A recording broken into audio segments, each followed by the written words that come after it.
When I came home from a 3-day business retreat, my home office was gone. Why was there a crib where my workstation had been? Who had opened the confidential client envelope sitting on the nursery dresser?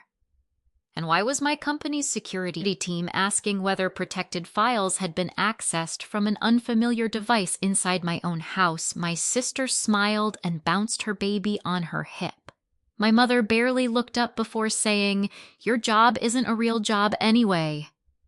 At that moment, I realized they hadn't just taken over a room. They had put everything I'd spent years building at risk. Before I tell you how it all unraveled, I'd love to know where you're watching from. Leave your country and your local time in the comments. I always enjoy seeing how far these stories travel. And if you enjoy thoughtful stories about family boundaries and hard-earned justice, consider subscribing so you won't miss the next one. When people hear that I work from home, they usually picture someone answering a few emails in sweatpants with the television playing in the background. I used to laugh at that stereotype. Not anymore. My name is Megan Hart. I'm 35 years old and I work as a senior UX research consultant for a healthcare technology company based in Chicago, even though I live in a quiet suburb outside Denver. My job isn't glamorous, but it's important.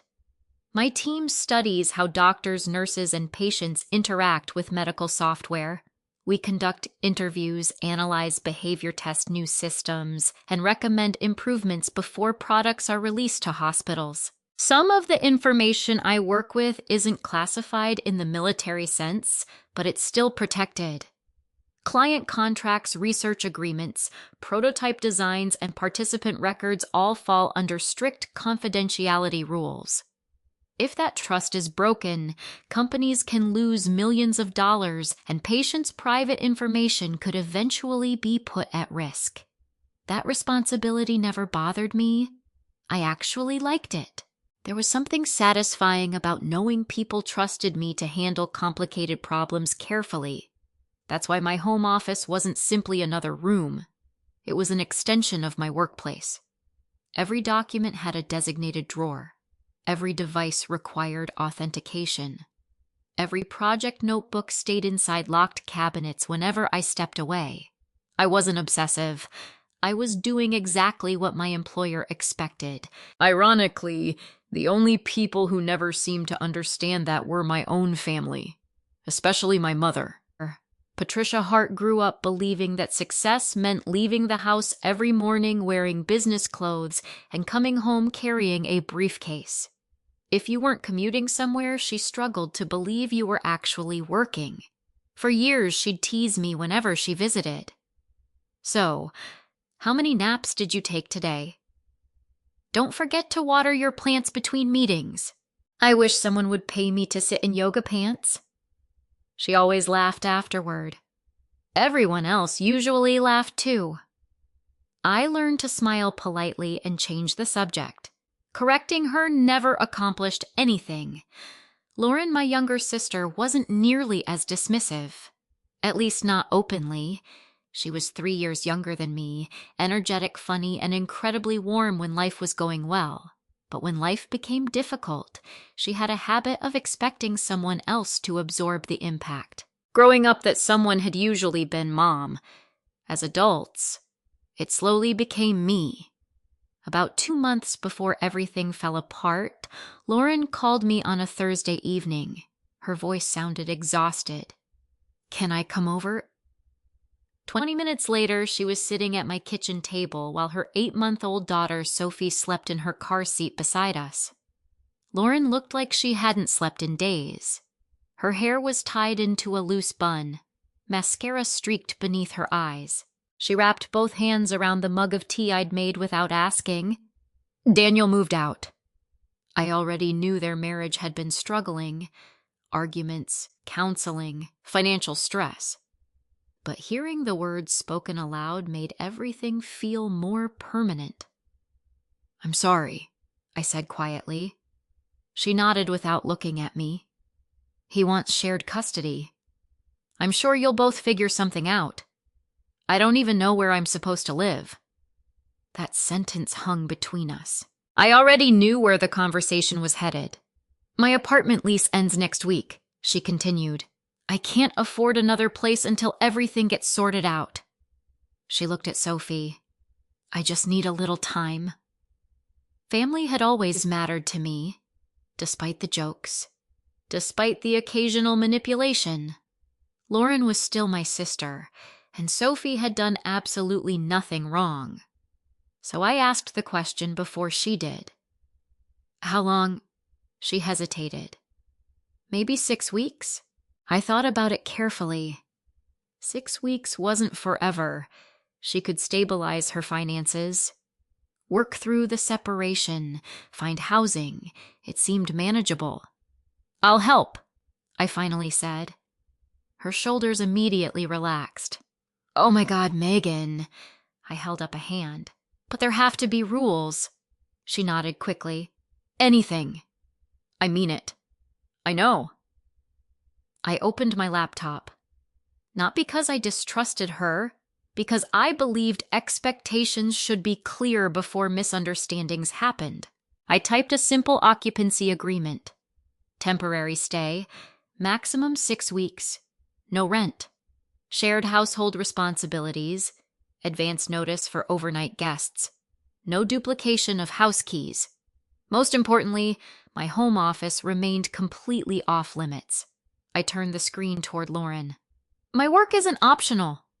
I know. I have confidential material. I understand. I can't have anyone entering that room. She didn't even hesitate. Of course. The next afternoon we printed 2 copies. Lauren signed. I signed. A witness signature was required mostly because my attorney friend Lisa had once told me written agreements prevented unnecessary arguments. Mom happened to be visiting when we finished. She rolled her eyes. You 2 act like you're signing mortgage papers. I smiled. It's just to keep expectations clear. Patricia laughed. Families shouldn't need contracts. Lauren glanced at me before speaking. I don't mind. Mom scribbled her name as the witness. There, she said dramatically. Now everyone can stop pretending this is a courtroom. At the time, I honestly believed that piece of paper would never matter. It was simply insurance against confusion. Nothing more. The first week actually went well. Lauren cooked dinner twice. She cleaned the kitchen. She thanked me constantly. Sophie was a surprisingly easy baby. The house felt fuller than usual, warmer. Sometimes I'd finish work and find Sophie giggling in the living room while Lauren read picture books aloud. Those moments reminded me why I'd opened my home in the first place. Then the boundaries began moving, slowly enough that each one seemed insignificant. A stroller stayed in the hallway overnight, then another night, then permanently. Boxes appeared in the guest room closet. Baby toys migrated into the family room. Laundry filled the hallway outside my office. None of it bothered me very much. People need space. I kept telling myself that. Then one afternoon I came downstairs after finishing a client workshop. My office door was slightly open. I knew I'd closed it. Lauren stood outside holding the basket of folded towels. Oh, she said. I was just wondering if there was another blanket in there. There isn't. She smiled awkwardly. Sorry. She walked away. It wasn't a big deal, or at least I convinced myself it wasn't. A few days later, Mom dropped by while Lauren was taking Sophie to a pediatric appointment. She walked upstairs carrying a bag of baby clothes. When I finished a meeting, I found her standing outside my office. You know, she said casually, this room gets the nicest sunlight. It needs to. For what? My work. She frowned. It would make the perfect nursery. I already have a guest room set up for Lauren. The baby deserves more space. So does my career. Mom sighed dramatically. Megan, sometimes I think you've forgotten what's actually important. My work is important. She looked at me the way people look at stubborn children. No, she said softly. Family is. After she left, I checked my office. Nothing had been touched. Everything seemed normal. Still, something about the conversation lingered with me. The following Friday, my company announced a mandatory 3-day leadership retreat in Boulder. Attendance wasn't optional. I almost declined because leaving Lauren alone in the house during such a stressful time made me uneasy. Rachel noticed my hesitation during our video meeting. "Everything okay?" "My sister's staying with me." "The separation," I nodded. Rachel leaned closer. "Make sure your office stays locked while you're gone." "It always is." "I'm serious." She smiled, but only slightly. "I've seen too many remote employees assume family understands work boundaries." "I trust Lauren." "I hope that's enough." The retreat began Monday morning. Before leaving home, I locked my office.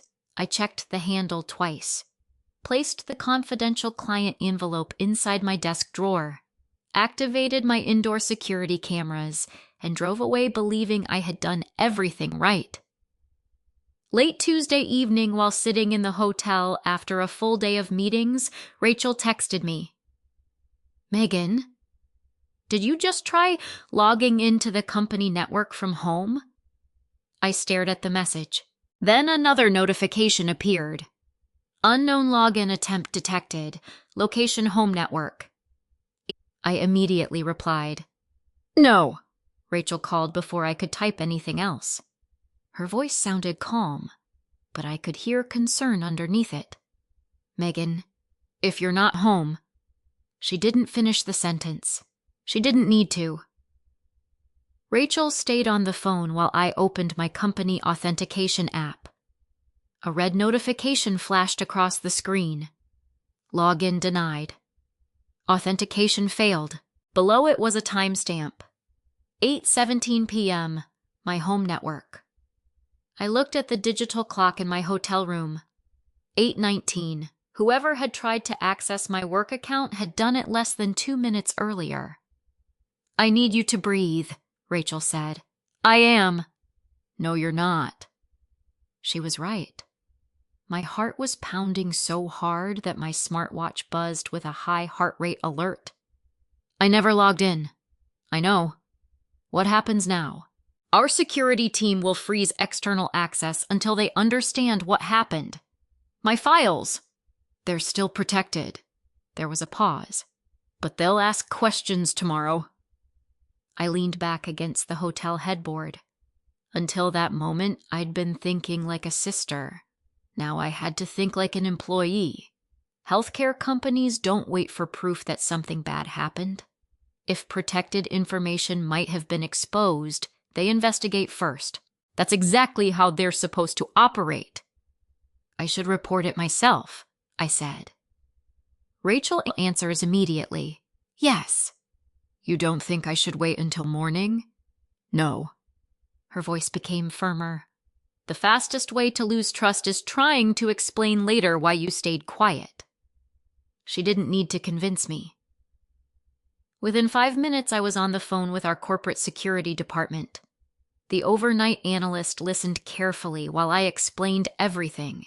I told him my sister and niece were staying in my home. I explained that my office contained confidential client material. I admitted there had been an unexpected login attempt from my home network while I was more than 30 miles away. He thanked me. Not once did he sound accusatory. Instead, he asked simple, factual questions. "Was your office locked?" "Yes." "Does anyone else know the password to your work laptop?" "No." "Has anyone ever been given permission to use your office?" "Never." "Have you shared authentication codes with anyone?" "No." When the call ended, I expected to feel better. Instead, I barely slept. The next morning, I attended meetings that I remembered almost nothing about. Every coffee break turned into another phone call, another email, another request for information. By Wednesday afternoon, I drove home with my stomach tied in knots. I wasn't worried about being fired, not yet. I was worried about not understanding what had actually happened inside my own house. Lauren greeted me at the front door holding Sophie. "You're back?" She smiled like everything was perfectly normal. Mom was in the kitchen making coffee. The smell should have felt comforting. Instead, it made the house seem strangely unfamiliar. "How was the retreat?" Patricia asked. I set my suitcase down. "We need to talk." Lauren's smile faded. "About what?" "I received a security alert from work." Mom waved a dismissive hand. "Probably some computer glitch." "It wasn't." I looked directly at Lauren. "Did anyone go into my office?" She answered so quickly it almost sounded rehearsed. "No." "No one?" "No." I watched her face. No hesitation, no uncertainty, just confidence. Maybe too much confidence. "I need to check something." Without waiting for another response, I walked upstairs. The office door was closed, locked. At first glance, nothing looked different. The desk, the monitors, the filing cabinet. Everything seemed exactly where I'd left it. I almost felt embarrassed. Maybe Rachel had been right about the login attempt, but wrong about someone entering the room. Maybe it really had been a technical error. Then I noticed something small. One drawer wasn't completely closed, only about half an inch. Most people would never have noticed. I did. "I always closed every drawer completely before leaving." I opened it. The confidential client envelope was still inside. But the security seal across the flap had been broken. Someone had opened it. I stood perfectly still. The room suddenly felt much quieter than it should have. I picked up the envelope carefully. The documents were still there. Nothing appeared missing. But that wasn't the point. Someone had looked. I took several photographs with my phone before touching anything else. Then I checked the cabinet containing project binders. Everything seemed intact. Next came the laptop. No obvious signs of tampering. Still, I knew appearances meant very little. I walked downstairs holding the envelope. Lauren looked confused. "What is that?" "It was sealed before I left." "So, now it isn't." She frowned. "I don't know anything about that." Mom sighed dramatically. "Megan, honestly," I ignored her. "Lauren, did you go into my office?" "No." "Did anyone?" "No." "Are you sure?" "Yes." There was something strange about her answer. Not the words, the emotion. She sounded offended before she sounded surprised. That caught my attention. I didn't argue. Instead, I said quietly, "Okay." Then I walked back upstairs. People often think solving problems is about asking better questions. Sometimes it isn't. Sometimes it's about stopping the questions altogether. That evening, I downloaded footage from my indoor security cameras. The cameras weren't inside my office. Company policy wouldn't allow recording confidential workspaces. But they covered the upstairs hallway. I started reviewing Monday morning, nothing unusual, then Monday afternoon. Lauren walked upstairs carrying folded baby clothes. She stopped outside my office, stood there for several seconds, then walked away. 20 minutes later, she came back. This time she tried the doorknob. Locked. She disappeared downstairs. 35 minutes later, she returned again. This time she wasn't alone. Mom followed her. Neither woman noticed the hallway camera. They stood in front of the office talking. No audio, only video. Patricia pointed toward the keypad lock. Lauren shrugged. Mom made another gesture. Lauren laughed nervously. Then they both walked away. I kept watching. About an hour later, Lauren came upstairs by herself. She looked around, typed something into the keypad, wrong code. She tried again. Wrong again. She paused, looked toward the family photo hanging on the hallway wall. Then she smiled. She entered another number, The lock clicked open. I felt my stomach drop. My birthday. She'd guessed my birthday, not because I'd told her, because she'd known me her entire life. The office door opened. Lauren stepped inside. She remained there for nearly 18 minutes. When she came out, she was carrying several printed documents, not folders, not binders, just loose papers. She walked downstairs. 5 minutes later, she returned them, closed the door, locked it. I replayed the footage 3 times, then a 4th. Maybe there was another explanation. Maybe she really had needed the printer. Maybe. The next morning, I confronted her again. This time, I placed my tablet on the kitchen table. Paused on the hallway footage. I know you went inside. Lauren stared at the screen. Her shoulders immediately tensed. You said no. I panicked. So you lied. She looked at Sophie sleeping in her high chair before answering. I only needed your printer. For what? My custody paperwork. Why didn't you ask me? I thought you'd say no. I almost laughed. If you had asked... I stopped. Would I have said yes? Honestly, probably not. Not because I didn't care, because confidential workspaces exist for a reason. I wasn't looking through your work. You opened a sealed client envelope. I didn't. I have photographs. She rubbed her forehead. I must have opened it by accident while moving papers. By accident. I wanted to believe her. Part of me desperately wanted this entire nightmare to be one terrible misunderstanding. She looked exhausted, embarrassed, ashamed. I wasn't trying to hurt you, Megan. I believe that. She looked relieved. But intention isn't the same thing as responsibility. She lowered her eyes. I'm sorry. For the first time since I'd come home, I believed she actually meant it. Then later that afternoon, while reviewing the exterior security cameras to finish documenting everything for corporate security, I noticed something I hadn't seen before.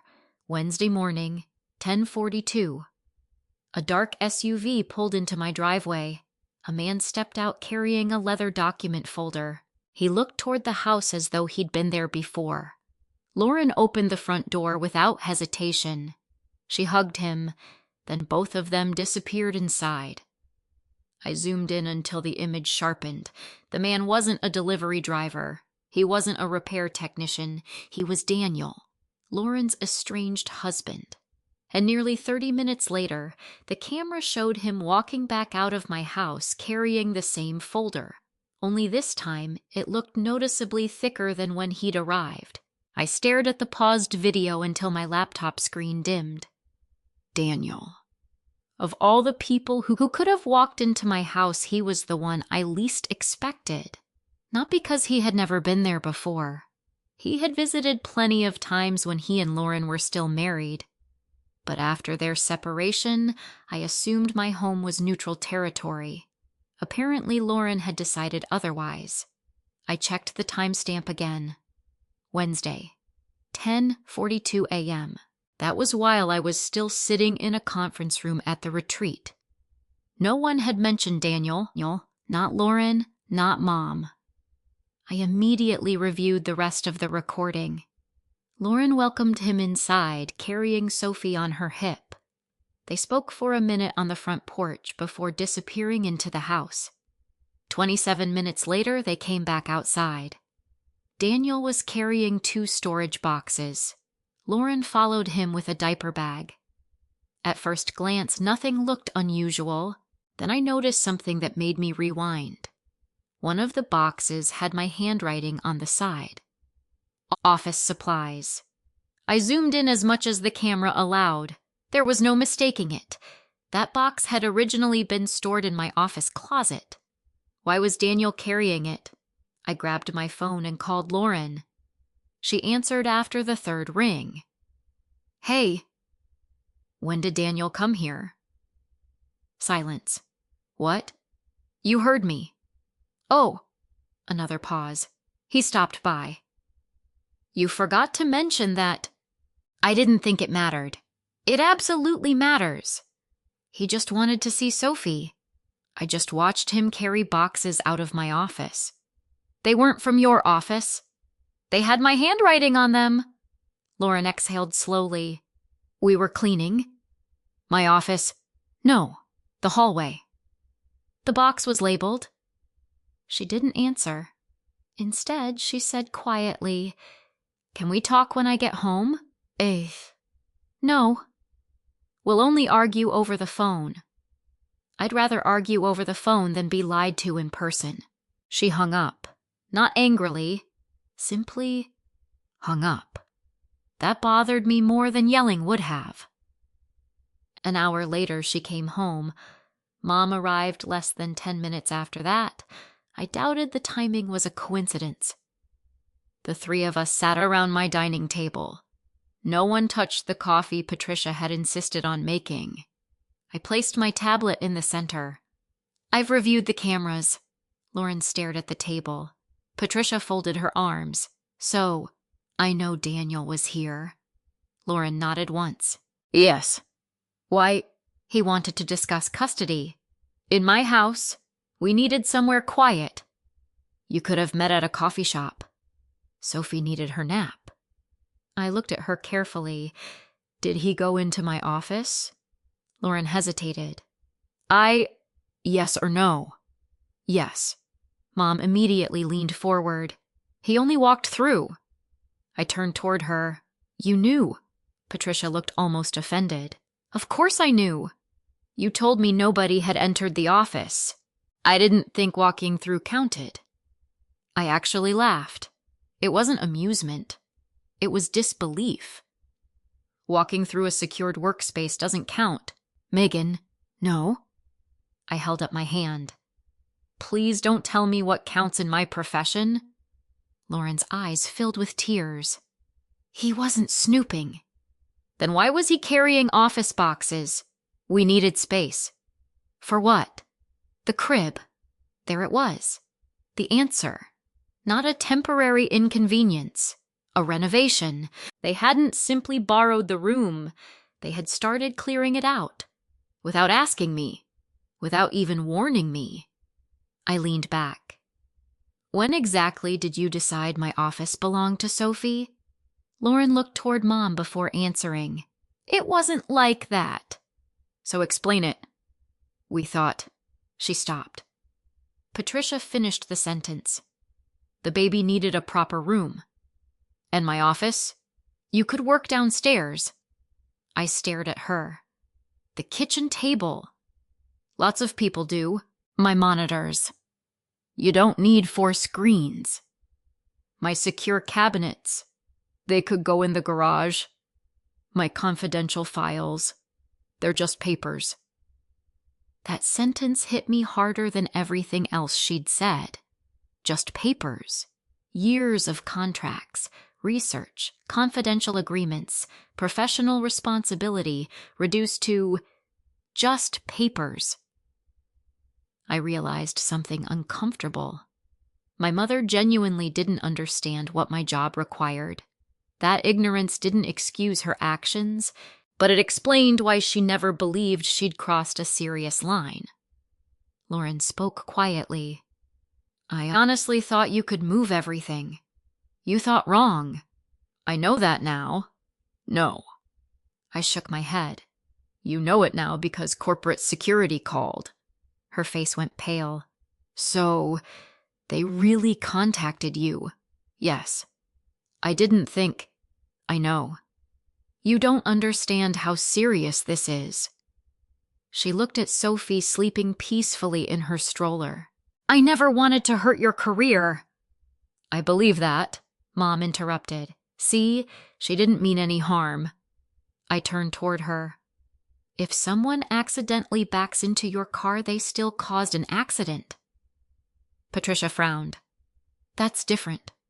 No, it isn't. The room fell silent.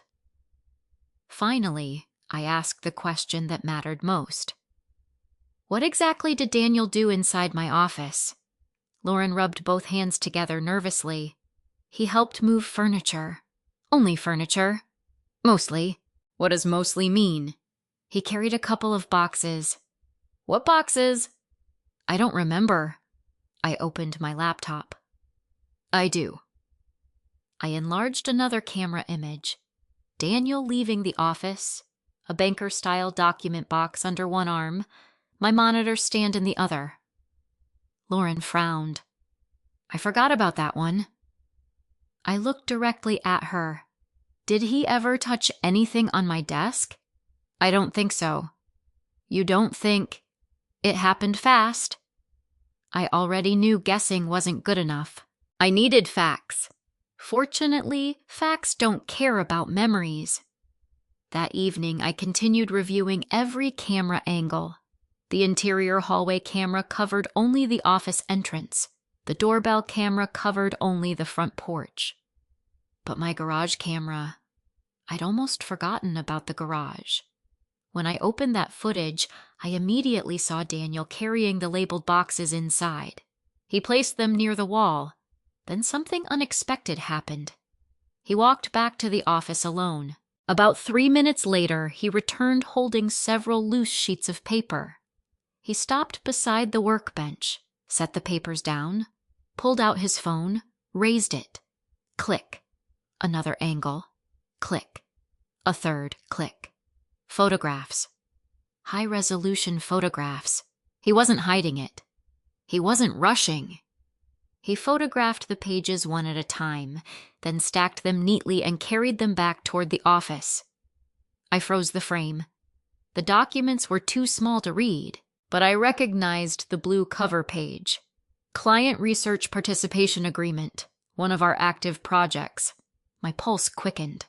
Lauren had been telling the truth about one thing. Daniel wasn't carrying documents away. He had left them where he found them. But before returning them, he had photographed them. I exported the footage immediately. Then I called Karen Mitchell from corporate security. She answered after one ring. Megan, I found something. Go ahead. My sister's estranged husband entered my office while I was away. A brief silence. Did he access your computer? I don't know. What did he do? He photographed printed client documents. Karen's voice became noticeably more serious. Do you have evidence? Yes. Video. Another pause. Then she said something that made my stomach tighten. Please don't delete or edit anything. I won't. We'll need the original files. I understand. There will probably be another question you'll need answered. What is it? Karen spoke calmly. We need to know whether those photographs ever left his phone. I barely slept that night. Not because I thought I had done something wrong, because I knew what came next. Investigations don't move on emotion, they move on timelines, evidence, documentation. Every decision I made over the next few days would matter. The following morning, I drove to my company's Denver satellite office instead of working from home. Karen Mitchell was already waiting in a small conference room. She stood when I walked in and shook my hand.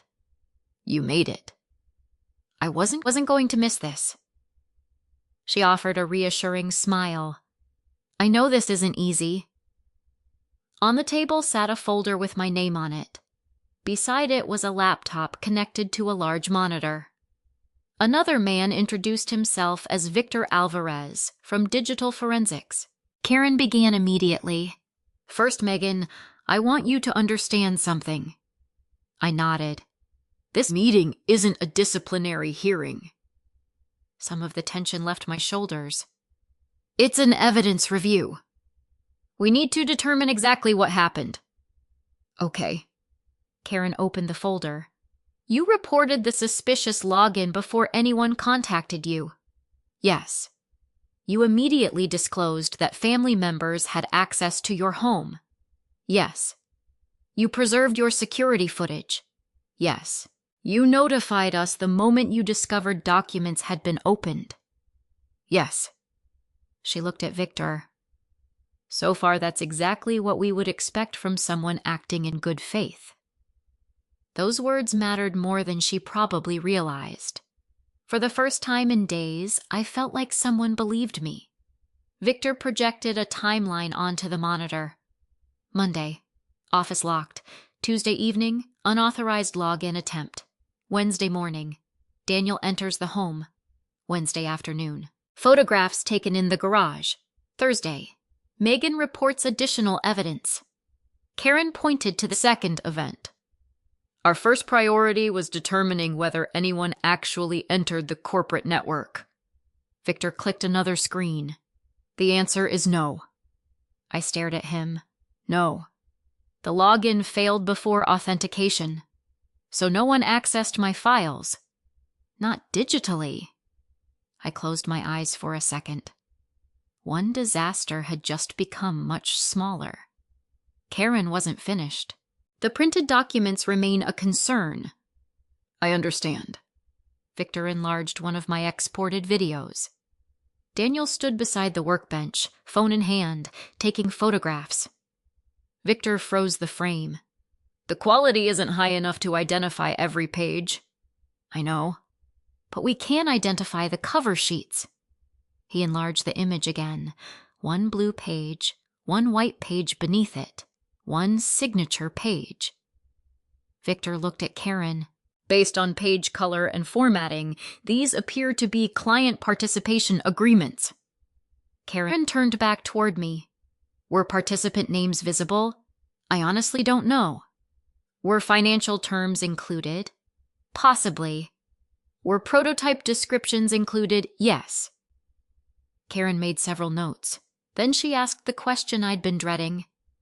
Did your employer ever authorize you to allow family members into your secure workspace? No. No exceptions. No. She nodded. I appreciate your honesty. There wasn't much else I could do. Lying would only make everything worse. Victor continued. We've also completed forensic analysis on your work laptop. My heartbeat sped up again. No unauthorized access. I let out a breath I didn't realize I'd been holding. The laptop was never unlocked. What about my desktop computer, also secure? So the only confirmed exposure, Karen finished the sentence, is the printed material. That wasn't ideal, but it was far better than having an entire research database compromised. The meeting lasted almost 3 hours. By the end, Karen closed the folder. Here's where we stand. She slid a document toward me.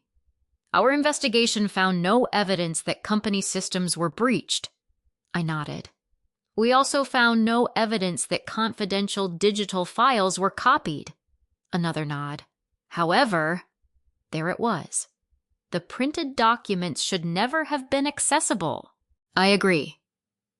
You were responsible for maintaining physical security. I understand. Karen leaned forward. Megan, her voice softened. I need you to hear the entire sentence. I looked up. You made mistakes. I know. But none of your mistakes involved dishonesty. That sentence stayed with me. She continued. You reported the incident immediately. You preserved evidence. You cooperated fully. You never tried to shift blame. Those decisions matter. Victor added quietly, people who intend to hide misconduct usually erase camera footage. I almost laughed. I uploaded mine before anyone asked. Exactly. Karen handed me another document. This is a temporary security agreement. I scanned the pages. For the next 60 days, I would work under enhanced compliance procedures, additional audits, random workstation inspections, mandatory security refresher training, more frequent password rotations. Nothing about suspension, nothing about termination, nothing about unpaid leave. I looked up. So, I'm still employed. Karen smiled. Very much so. Relief washed over me so suddenly I had to blink back tears. I thought. I know what you thought. She folded her hands. We don't expect perfection. We expect integrity. Those words were simple. but they changed something inside me. I had spent the entire week believing my career depended on never making mistakes. Karen reminded me that trust is often built by how someone responds after mistakes happen. When the meeting ended, I thanked both of them. Karen stopped me before I reached the door. "There is one more thing." I turned back. "We'll be contacting the client." My stomach tightened again. They deserve transparency. "I understand. They may have questions. I'll answer them. And based on everything we've reviewed," she smiled reassuringly, "I don't expect this to affect your employment." Outside the office building, I sat in my car for almost 10 minutes before starting the engine. For the first time since coming home, I felt hopeful. That feeling lasted exactly 22 minutes. When I pulled into my driveway, I noticed a moving van parked across the street, not at my house, just across from it. As I walked inside, I heard Lauren and Mom talking in the kitchen. They stopped the second I entered. "How did it go?"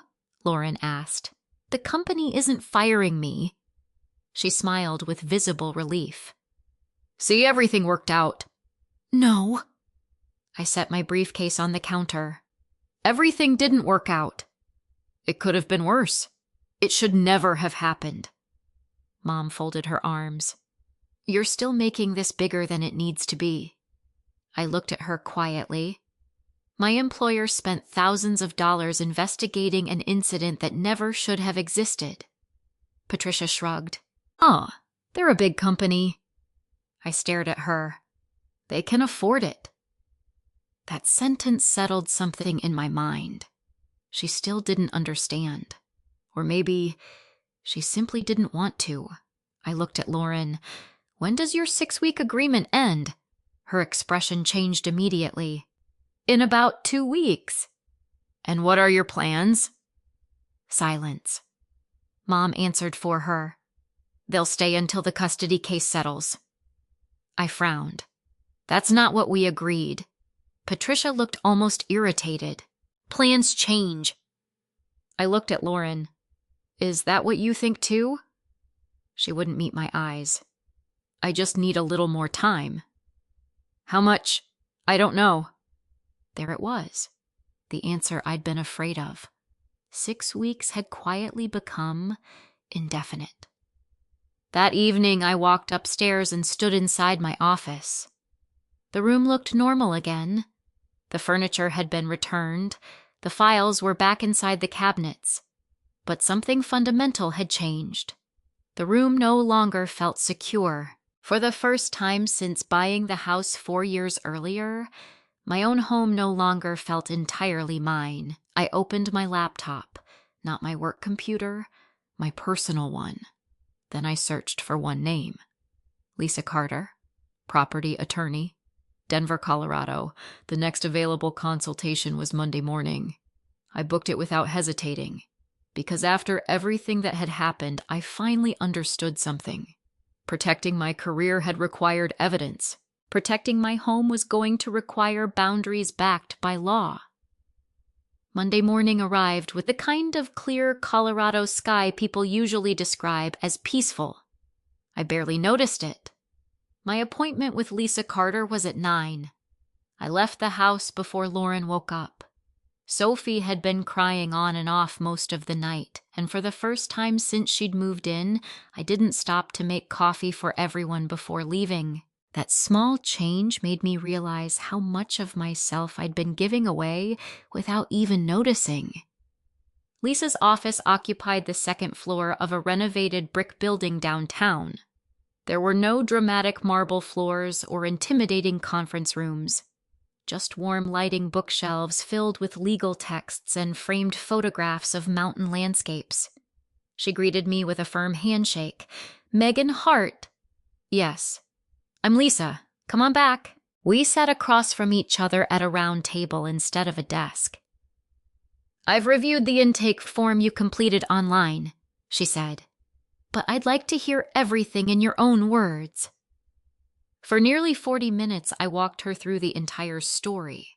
Lauren's separation, the 6-week agreement, the office, the security investigation, the confidential documents, Daniel, corporate security, everything.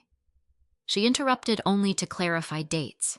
When I finished, she leaned back and folded her hands. You've documented this remarkably well. I wasn't trying to prepare for a lawsuit. I know. You were protecting your job, she smiled. That documentation now protects your home, too. She opened the copy of the occupancy agreement I'd emailed the night before.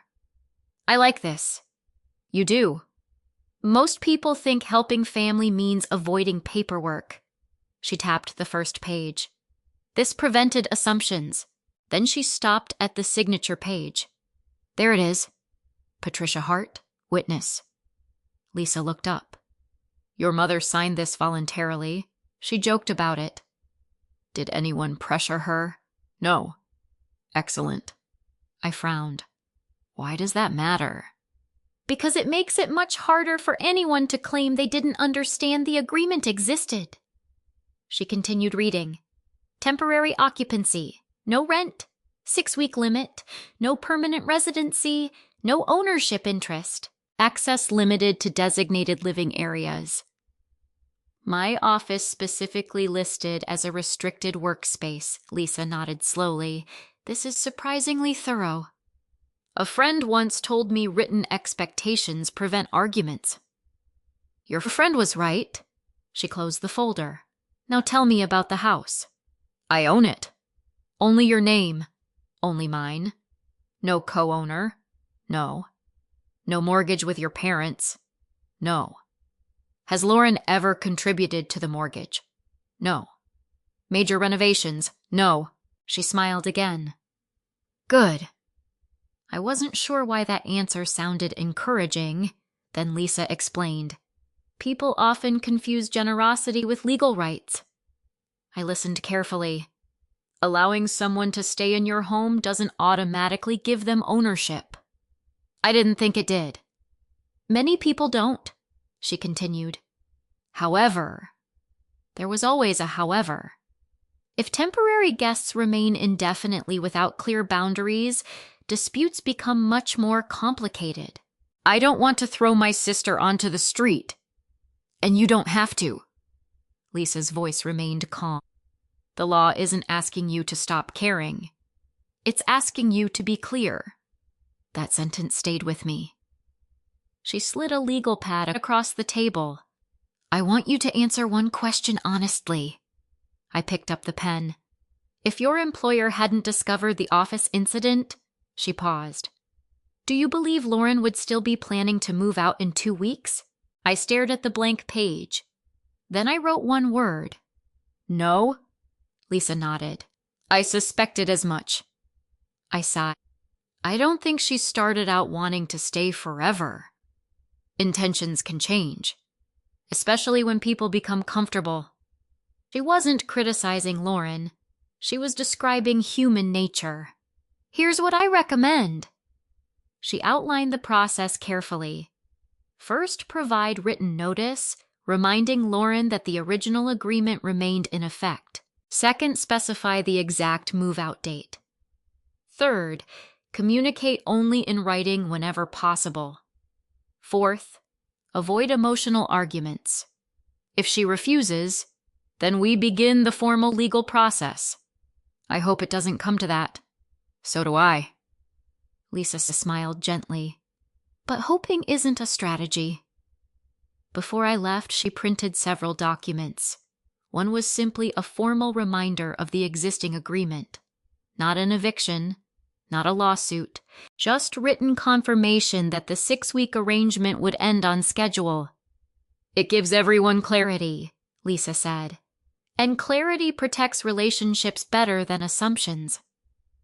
When I arrived home just after noon, Lauren was feeding Sophie lunch. Mom was already there. Again. At this point, I was beginning to wonder whether she'd started treating my house like her second home. Lauren looked up. How was your appointment? I spoke with an attorney. The room became noticeably quieter. Mom set down her coffee mug. You actually hired a lawyer? I asked for legal advice. For your own sister. For my own home.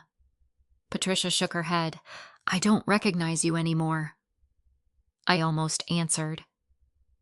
Instead, I walked into my office and placed my briefcase on the desk. A few minutes later, I returned carrying 2 copies of the written notice. I handed one to Lauren. She read silently. Halfway through the page, her expression changed. This says I need to move out by June 14th. That's the date we originally agreed to. She swallowed. I know. You thought plans had changed. Tears immediately filled her eyes. I don't have another apartment yet. I'll help you look. I can't afford one. We can discuss budgeting. I need more time. I pulled out a chair and sat down. So let's talk about specifics. She looked surprised. How much time do you realistically need? I don't know. 1 month. Silence. 3 months. More silence. 6 months. She looked at Mom. Patricia answered before Lauren could. Until she's back on her feet. I nodded slowly. What does that mean? Mom frowned. You know what I mean. No. I honestly don't. What would have to happen before Lauren is considered back on her feet? Patricia opened her mouth, then closed it. She didn't have an answer. Neither did Lauren. That told me everything. There was no plan. Only hope. Hope isn't measurable. Hope doesn't have a deadline. Hope can quietly become forever. Lauren finally whispered, I just thought. You thought I'd never ask you to leave. She didn't deny it. Instead, Sophie started fussing in her high chair. Lauren picked her up automatically. Watching her comfort her daughter reminded me of something important. Lauren wasn't a bad mother. She wasn't lazy. She was overwhelmed. But being overwhelmed didn't give her permission to take over my life. Mom suddenly stood. This is ridiculous. She looked directly at me. You've always had everything. Megan has a good career. A beautiful house. No children to worry about. Lauren needs this home more than you do. I stared at her. I need my own home. You still have it. No. I have a house where I no longer feel safe. Patricia rolled her eyes. Nobody is threatening you. My career was. Neither woman spoke. I continued quietly. My employer investigated me. I nearly lost years of professional credibility. Because boundaries inside this house stopped meaning anything. Lauren started crying. I said I was sorry. I know. And I believe you. But apologies don't replace boundaries. The room fell silent again. Finally, Lauren folded the notice carefully and placed it on the table. I'll start looking. Mom turned toward her. You don't have to. Lauren looked exhausted. I think I do. For a moment, I thought we had reached an understanding. Then Patricia grabbed the notice before Lauren could pick it back up. She flipped to the last page. Her eyes stopped on the witness signature. She frowned, then looked closer. Her face slowly lost color. Wait. She whispered it almost to herself. I signed this. I nodded. You witnessed the agreement. I don't remember this. You joked that we were acting like we were signing mortgage papers. Patricia stared at her own signature for several long seconds. Then she sat down without saying another word. For the first time since this entire ordeal began, my mother realized she hadn't just ignored my boundaries. She had personally acknowledged them in writing, and now that signature made it impossible for her to argue. She never knew where those boundaries had been.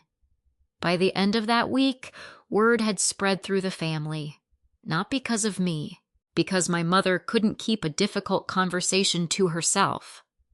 I found that out on Saturday morning when my cousin Melissa called. Megan? Her voice sounded cautious. I didn't want to get involved. In what? I just think maybe everyone's misunderstanding each other. I leaned against my kitchen counter. What have you heard? A pause. That you're forcing Lauren and the baby out. I gave her 6 weeks. I know. Mom said you're choosing your career over your own niece. I closed my eyes. There it was. The story had already been rewritten, not into something completely false, just enough truth mixed with enough emotion to make me look heartless. People rarely question stories that confirm what they already want to believe. Melissa continued, Aunt Patricia said you've become cold. I almost laughed, not because it was funny, because I'd heard that word my entire life. Whenever I refused to loan money, whenever I declined to cancel work for family dinners, whenever I asked someone to replace something they'd broken, whenever I said no, cold. It was easier to call me cold than to admit they didn't like hearing boundaries. I'm not asking you to take sides, Melissa said gently. I know. I just wanted to hear your version. I appreciate that. I briefly explained the security investigation, the confidential documents, the written agreement, the office. By the time I finished, Melissa was silent. I didn't know any of that, I figured. No one mentioned your work. They usually don't. She sighed. I'm sorry. Thanks. Before hanging up, she said something that stayed with me. You know Grandma's birthday dinner is tomorrow, right? I almost forgot. I think you should come. You really think that's a good idea? I think people deserve to hear facts. Sunday afternoon, I drove to my Aunt Evelyn's house for Grandma's 86th birthday. Normally, these gatherings were loud. Children running through the backyard, football playing on television, someone always arguing over barbecue recipes. This time, the atmosphere felt different. Conversation stopped briefly when I walked through the front door. Not dramatically, just enough to notice. Lauren arrived about 15 minutes later carrying Sophie. Mom followed behind her. No one said anything openly, but I could feel people watching, waiting, trying to determine whether the rumors were true. I greeted Grandma, hugged a few cousins, helped set drinks on the patio.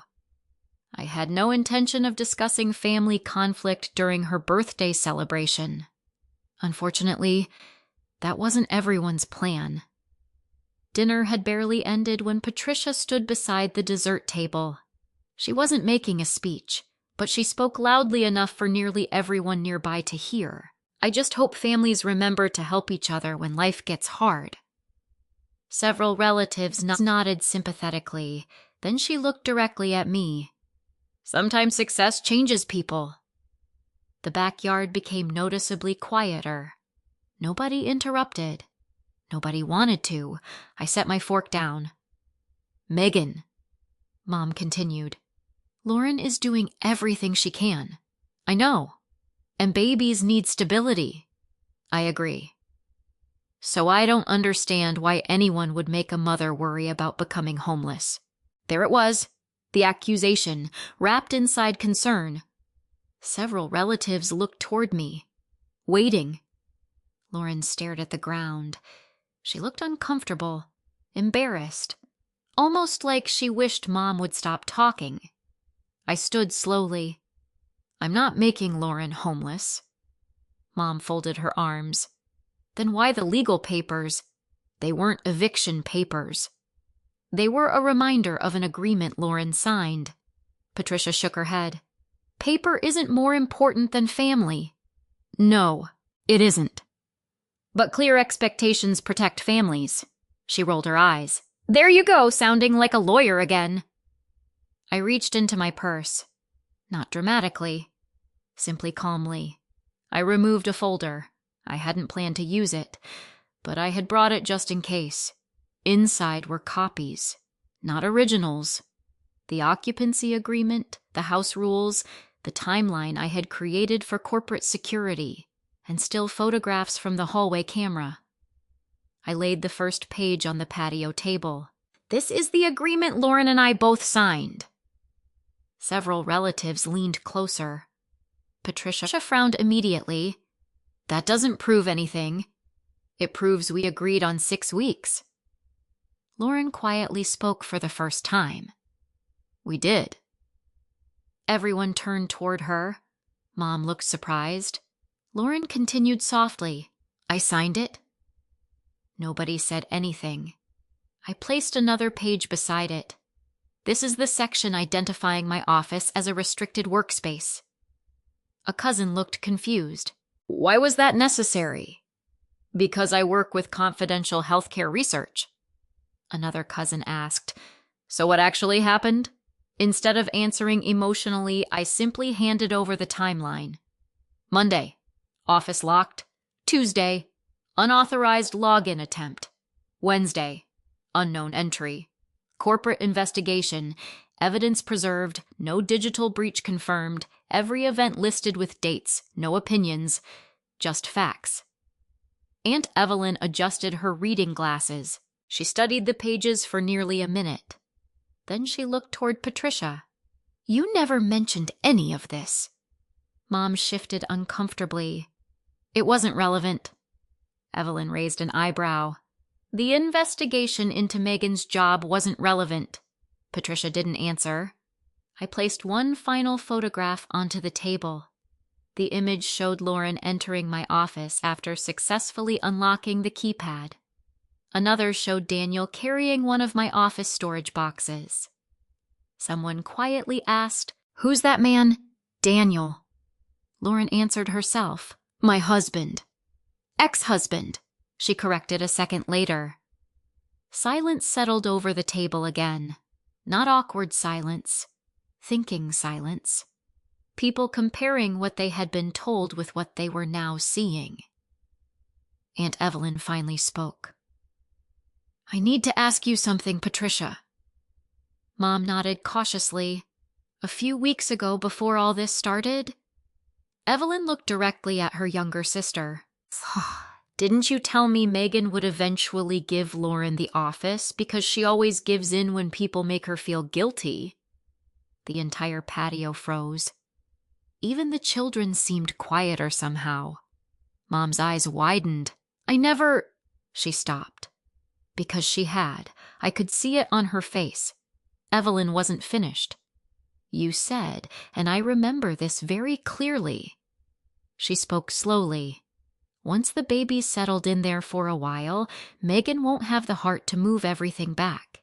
No one moved. No one interrupted. Lauren slowly turned toward Mom. "You said that—" Patricia looked from Lauren to me, to the rest of the family. "I was only trying to help." "Help who?" Evelyn asked quietly. "Forcing guilt isn't helping." "It's manipulation." Those words landed harder than any argument I could have made.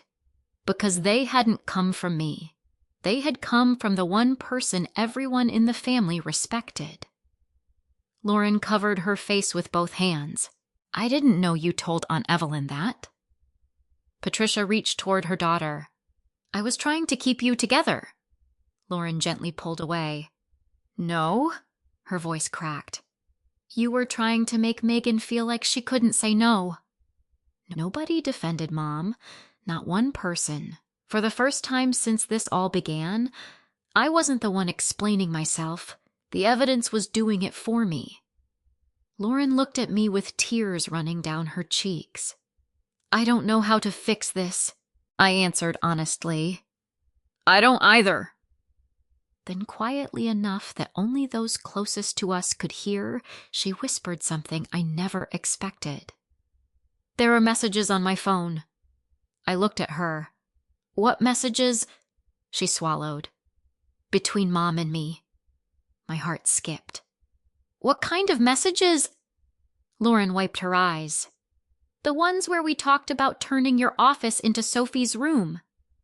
For a few seconds, no one spoke. The laughter from the children playing in the backyard seemed impossibly far away. Lauren stared at her hands. Mom stared at Lauren. I stared at both of them. "The messages?" I asked quietly. Lauren nodded without looking up. "I still have them." Patricia finally found her voice. "Lauren." It wasn't angry. It was pleading. "Don't."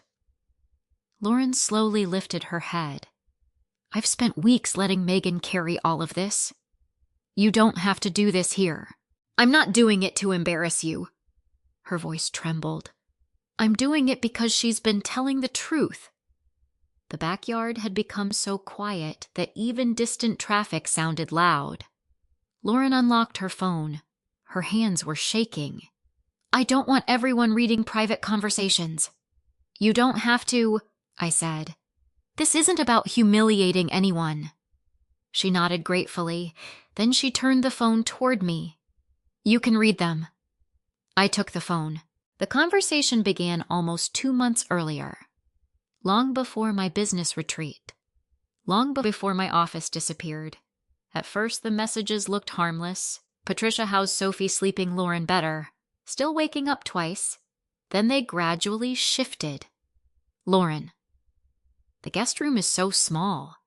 "Patricia, Megan has the biggest room in the house after her bedroom." "Lauren. That's where she works." "Patricia. She works on a computer. She can move it." I kept scrolling. Another week passed. Another conversation. "Lauren, I don't think she'll agree." "Patricia, don't ask yet." Then another message. "Patricia. Once the baby gets settled, Megan won't want to disrupt her routine." Further down. "Lauren, I feel guilty." "Patricia. You're not taking anything from her. Patricia, she's single. She has plenty of space." Then the message that made me stop scrolling. "Patricia. Just start using the room little by little." "Patricia. After a while, it'll naturally become Sophie's room." "Patricia, Megan hates confrontation." "Patricia, she'll adjust." I read it twice, then a third time. Not because I couldn't understand it. Because I couldn't believe how accurately Mom had predicted my behavior. She knew me. She knew exactly how difficult it was for me to create conflict. She wasn't relying on luck. She was relying on my personality. Slowly, I handed the phone back to Lauren. "I didn't know what to say," Lauren whispered. "I knew it felt wrong. So why did you keep doing it?" She closed her eyes. "Because I was terrified." No one interrupted. She continued speaking quietly. "When Daniel moved out, I thought my whole life was falling apart. I couldn't sleep. I kept imagining a judge asking where Sophie was going to live. My savings were disappearing. I felt like I was failing as a mother." Tears rolled down her cheeks again. "When Mom kept saying the nursery would solve everything, I wanted to believe her. I believed that part. Fear can make people convince themselves that the easiest solution is also the right one. Unfortunately, fear doesn't erase responsibility." Lauren looked directly at me. "I never wanted your job to be affected." "I know. I honestly thought working from home meant you could just," she searched for the words, "move somewhere else. The dining room, the living room, the kitchen." I didn't understand. I nodded slowly. "I believe you." Mom immediately seized on that sentence. "See?" Patricia looked relieved. "It was all just a misunderstanding." I turned toward her. "No." The relief disappeared from her face. "It wasn't. You encouraged it." "I encouraged family to help family." "You encouraged Lauren to ignore my answer before I had even given one." Mom sighed heavily. "I was trying to protect my grandchild." "And who was protecting me?" She opened her mouth. Nothing came out. For the first time in my life, I realized something I had never fully understood. Mom wasn't choosing between her daughters. She had already decided years ago which daughter was expected to sacrifice. Whenever Lauren struggled, I adjusted. Whenever money became tight, I contributed. Whenever schedules conflicted, mine changed. None of those individual moments had seemed particularly important. Together, they formed a pattern, one I had mistaken for love. Aunt Evelyn quietly placed a hand on my shoulder. "You finally see it." I nodded. "I do." Lauren looked devastated. "I never noticed." "I don't think you wanted to." She lowered her head. "You're right." After several minutes, most of the relatives drifted back toward the birthday celebration. No one wanted to turn Grandma's afternoon into a courtroom. Only the four of us remained near the patio table. Mom looked exhausted, older somehow. I made mistakes. I waited. She didn't continue. Finally, I asked, "What mistakes?" She frowned. "I pushed too hard." "That's not the whole truth." Another long silence. Then she whispered, "I didn't think your work mattered as much as you said." "There it is." She nodded slowly. "I honestly believed remote jobs were flexible. I thought people exaggerated. I thought companies didn't care where employees sat." I studied her face. She wasn't making excuses. She was admitting ignorance. There was a difference. Unfortunately, ignorance still has consequences. My employer spent days investigating me. I know. I almost lost the trust I'd spent years building. I know. You helped create that situation. Her eyes filled with tears. I know. That was the first complete acknowledgement she'd made. No minimizing, no changing the subject, no blaming Lauren. Just, I know. Lauren reached into her purse. "I brought something." She placed an envelope on the table. Inside was a cashier's check. I looked at the amount. $3,480. "What is this?" "I sold some furniture. And I know it doesn't cover everything. It covers the damaged desk, the monitor arm, the cabinets, and the nursery furniture we bought after moving your things." I stared at her. "You don't have to do this." "Yes, I do. I can't undo what happened, but I can stop pretending apologies are enough." I didn't pick up the check, not immediately, because the money wasn't the important part. The important part was that she had earned it herself instead of asking someone else to solve another problem. That was new, very new. Before leaving Grandma's house, Lauren quietly asked, "Would you have dinner with me sometime? Just us.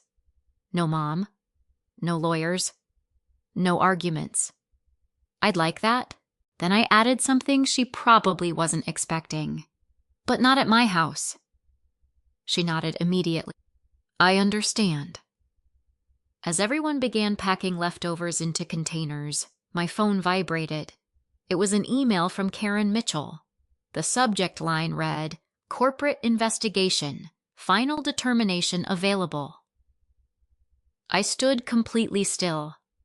After weeks of uncertainty, the decision had finally been made. I didn't open the email until I got home. Not because I was avoiding it, because I wanted to read it somewhere quiet, where no one else could influence how I reacted. The house felt different when I unlocked the front door. Not empty, lighter. Lauren had already begun packing. Several cardboard boxes sat neatly against the guest room wall. Sophie's toys were no longer scattered across the living room. The nursery that had once been my office was gone. Over the past week, we'd moved everything back exactly where it belonged. My desk faced the window again. My bookshelves were organized. The filing cabinets were locked. Even so, I noticed something I hadn't expected. I still locked the office door behind me. Not because Lauren was there, because my sense of security had changed. I sat down at my desk and opened Karen's email. The first sentence immediately eased weeks of tension. The investigation has been formally concluded. I kept reading. The company determined that no unauthorized access to protected digital systems had occurred. The attempted login had failed before authentication. Digital forensic analysis found no evidence that company databases, participant records, or prototype files had been accessed. The printed documents photographed by Daniel contained administrative research agreements rather than protected patient information.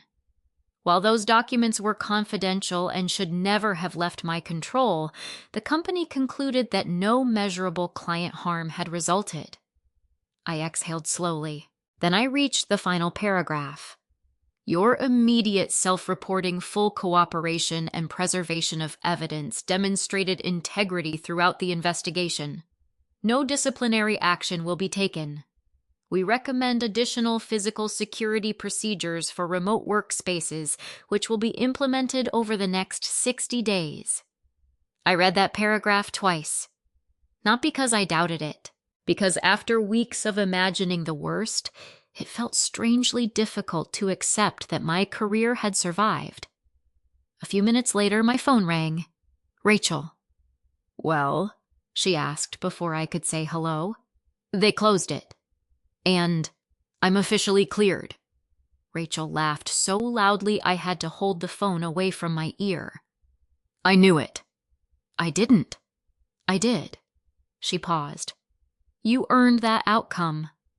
It doesn't feel like I earned anything. Really. She sounded almost offended.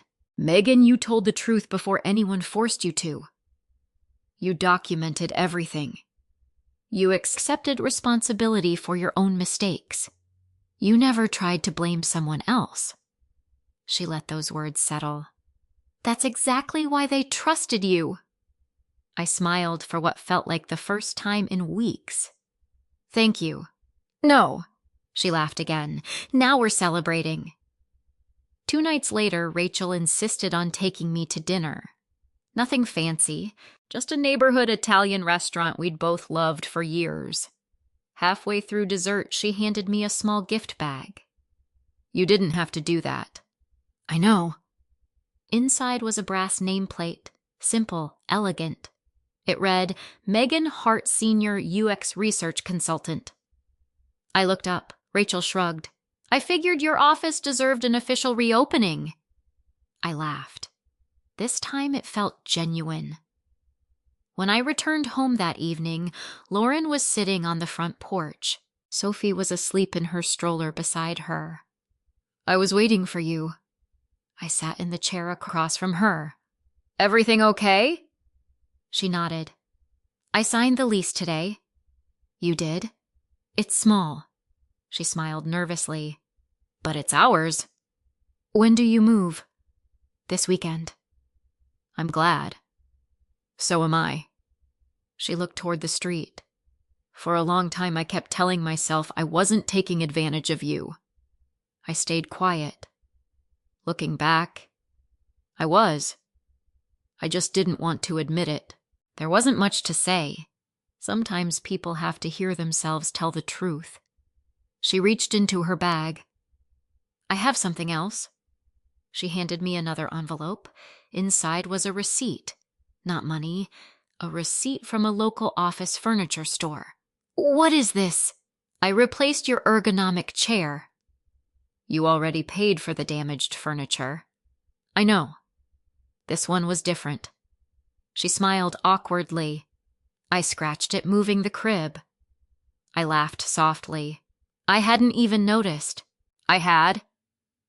For the first time in months, our conversation felt like 2 adults talking honestly instead of 2 sisters negotiating guilt. Saturday morning arrived with moving trucks and cardboard boxes. Unlike the day Lauren had moved in this time, everything was organized. She had rented the truck herself. Her friend Jenna came to help. Even Daniel showed up.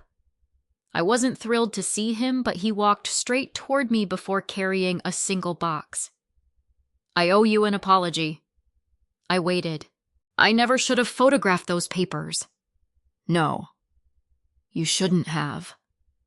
My attorney told me afterward how serious that could have been. I deleted the photos that same day. I know that doesn't erase it. It doesn't. But I wanted you to hear it from me. His apology wasn't dramatic. It wasn't emotional. It was straightforward. I appreciated that. By early afternoon, the guest room was empty. Sophie's crib had been loaded into the truck. Lauren carried the last small box toward the front door. Then she stopped. I almost forgot. She reached into her purse and handed me a single key. My spare house key, the same one Mom had secretly copied months earlier. I should have returned this a long time ago. I accepted it. Thank you. She hesitated. I don't expect things to go back to the way they were. They won't. I know. But I hope someday. She didn't finish. I hope so too. She smiled sadly, then climbed into her car. I stood in the driveway until the moving truck disappeared around the corner. The silence afterward felt unfamiliar, not lonely, peaceful. That evening I walked through every room in the house. The guest room, the kitchen, the hallway. Finally, my office. Everything looked exactly as it had before Lauren moved in. Except one thing. Beside the door was a newly installed smart lock with biometric access. No keypad, no birthday, no guessable code, only my fingerprint. I also installed a commercial-grade locking file cabinet, upgraded my home security cameras, and moved all confidential paper files into a fire-resistant safe approved by my company's compliance department. Karen had been right. Good security isn't built on trust alone. It's built on systems.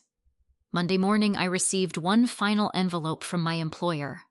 Inside was an official letter confirming the investigation had been closed with no findings of misconduct. At the bottom, Karen had written a short note by hand. Thank you for choosing transparency when it would have been easier to hide the problem. I placed the letter inside my desk drawer. Not because I expected to need it again, but because it reminded me of something important. Evidence protects the truth, even when the truth is uncomfortable. Later that afternoon, as I was organizing the last stack of paperwork from the past month, I noticed another envelope tucked beneath the mail slot. It hadn't been there that morning. There was no stamp, no return address. Just my name written in my mother's handwriting. Megan. I stood in my entryway for several seconds before opening it. I carried the envelope into my office before opening it. Somehow that felt appropriate. This room had been at the center of everything. It deserved to witness the ending too. Inside was a handwritten letter. No greeting, no dramatic introduction. Just my mother's familiar handwriting covering 3 pages of lined paper. The first sentence surprised me. I finally understand why you stopped arguing with me years ago. I read it again, then continued. Mom admitted she had spent most of my adult life measuring success by standards she understood.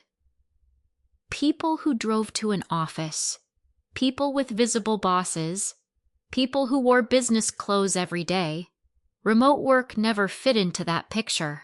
Because she didn't understand it, she dismissed it.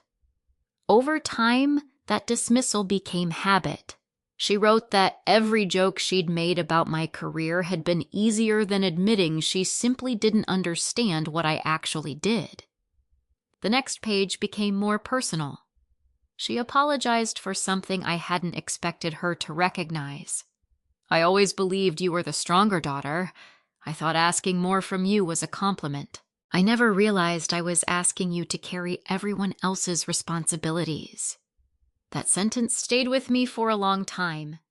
It explained so many moments from my childhood. When Lauren forgot assignments, I was expected to help. When family dinners needed organizing, I handled them. When money became tight, I quietly contributed. I'd mistaken responsibility for love.